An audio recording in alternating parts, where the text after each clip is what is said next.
So I'll hear people say, if you believe it, then you can achieve it. And the problem with that is they're leaving out the most important part of the equation. And that part is work, action, actually doing something. That's what you have to do to achieve anything. Yeah, you gotta believe it, but you better get the work done. When you're a kid, you're all potential. It's chaotic potential. It can manifest itself in any number of ways. And maybe you don't want to give that up. So you're like Peter Pan. You want to be a kid forever because you don't want to give up the potential. And you look out in the world and all you see are Captain Hooks, who've lost a hand, who are chased by death because that's the clock in the crocodile. It's already got a taste of him. He's terrified by death and he's a tyrant. Well, I don't want to grow up to be that. So I won't be disciplined at all. Well, that's no good because the way the potential transforms itself into actuality is through discipline. You say, well, I don't know what to do. It's like, that's okay. Nobody does. Go do something. Do the best thing that you can think of.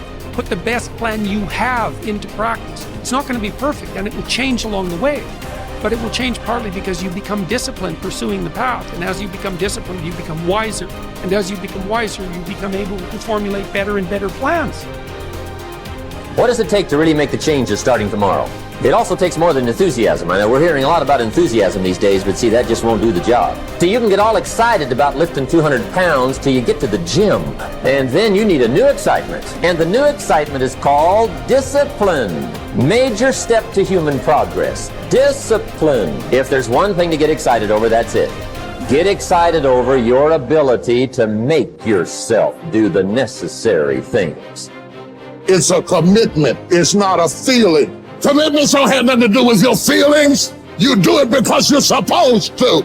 It's a lifestyle. Instead of hitting that snooze button in the fucking morning and not making your bed and not cleaning your house, you don't hit the snooze button. You get up. You don't want to go run, you go run. You don't want to go swim, you go swim. You don't want to make your bed, you make your bed. You don't want to clean your house, you clean your house. You don't want to study, you can study. That's how you start to callous your mind. It's going to suck. It's not going to be fun. Do something that sucks every single day of your life. That's how you grow. You will never have a greater or lesser dominion than that over yourself. The height of a man's success is gauged by his self-mastery, the depth of his failure by his self-abandonment. And this law is the expression of eternal justice. He who cannot establish dominion over himself will have no dominion over others. I mean, imagine you only have $100,000 to go buy a house. And so you go look at this house and it's like, Jesus, this house, man, it's like it needs a lot of work. It's like, well, that's all you've got. Well, are you going to pretend that the house is okay the way it is? Or are you going to look for where it's rotten and where the plumbing doesn't work and where the stove doesn't work? You have to go and look and see where everything needs to be fixed. And now it's like, that is harsh, man. And then in order to do that properly, someone has to have taught you, it's, look, you aren't your problems. Well, you are. You're most fundamentally that which, if it confronts its problems, can solve them. And that's the hero myth in a nutshell, by the way. The hero is the person who confronts horrible, chaotic potential and tames it and makes something of it, right? That's the fundamental human story. But the problem is that you have to face what you don't want to face in order to fix it. Yeah. And so you look at all the things about yourself that need to be burned off, that need to be dispensed with. And that, man, especially at the beginning, especially if you're screwed up, that might be like 95% of you just has to go up in flames. And it's painful. Even some of that stuff that you have to burn off doesn't want to die. And it'll scream in agony while you're burning it off. It's not pleasant. But if you know that you're the thing that can transcend your problems, most fundamentally, if you know you're the thing that, if it faces the problems, can transcend them, then you have the faith that would enable you to take stock of who you are. The chief task in life is simply this: to identify and separate matters so that I can say clearly to myself which are externals, not under my control, and which have to do with the choices I actually control. Where then do I look for good and evil? Not to uncontrollable externals, but within myself to the choices that are my own. Remember that among the things over which we have complete control are the goals we set for ourselves. I think that when a Stoic concerns himself with things over which he has some but not complete control, such as winning a tennis match, he will be very careful about the goals he sets for himself.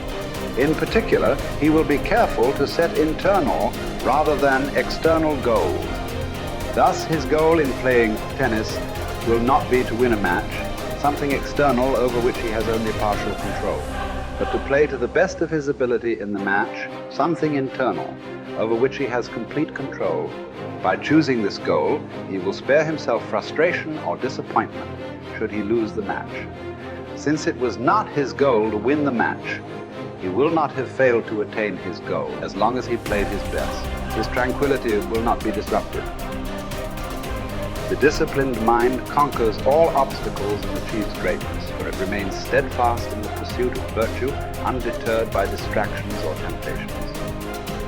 Discipline is the bridge between dreams and reality, turning aspirations into accomplishment. It is the compass that guides us through the storms of life, keeping us on the path of righteousness. By mastering our desires and impulses, we harness the power to shape our destiny. Discipline is the foundation of character, the forge where resilience and strength are honed. It is through disciplined action that we transform ourselves, inch by inch, into the best version of who we can be.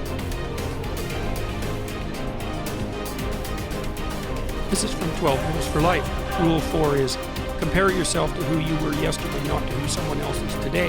Yes. Because you need to have a hierarchy of improvement. You need to be aiming for something, and that means you're going to be lesser than people who've already attained along that dimension. Yes. And that can give rise to envy. So the question is, who should you defeat in the final analysis? And the answer is you should defeat your former self. You should be constantly trying to do that. And you're the right control for yourself too, because you're the one who's had all your advantages and disadvantages. And so if you want to compete fairly with someone, then you should be competing with you.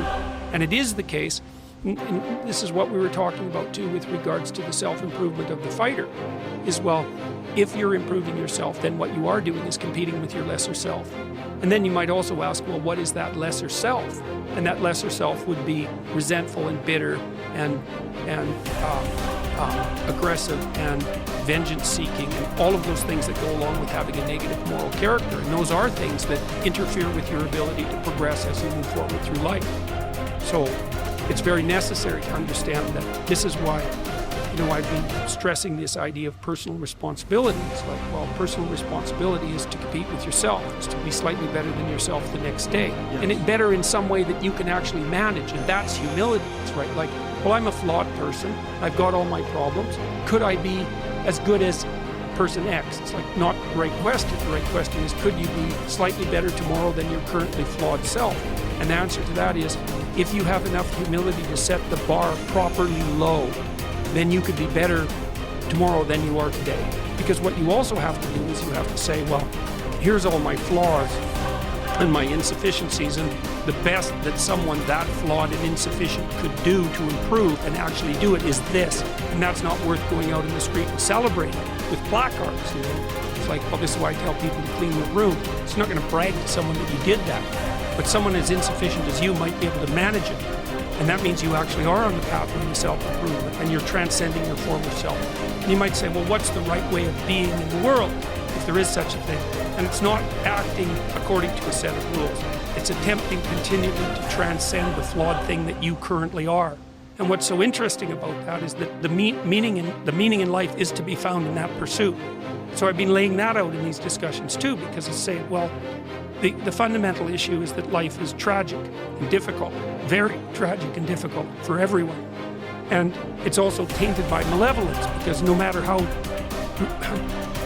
things are tragic and difficult, but there's always some stupid thing that you could do or someone else could do that could make it even worse than it has to be. So that's life. And you need an antidote to that, because that can embitter you. Constant contact with that. Just the tragedy, but the tragedy combined with betrayal and malevolence, that makes it even worse, especially if it's self-induced. Okay, so you need something to set against that so you don't get bitter and resentful. Well, what do you set against that? Doing something worthwhile, by your own definition, say. You need some reason to get the hell out of bed on a terrible day because you've got something good to do. Well, what's the best thing you can do? Transcend your current wretched and miserable self. There's meaning to be found in that, and that's a meaning that's associated with responsibility. One of the things that I've been trying to lay out clearly is that life is hard. It's tainted by malevolence and betrayal. That can make you bitter. You need a meaning to offset. Where's the meaning to be found?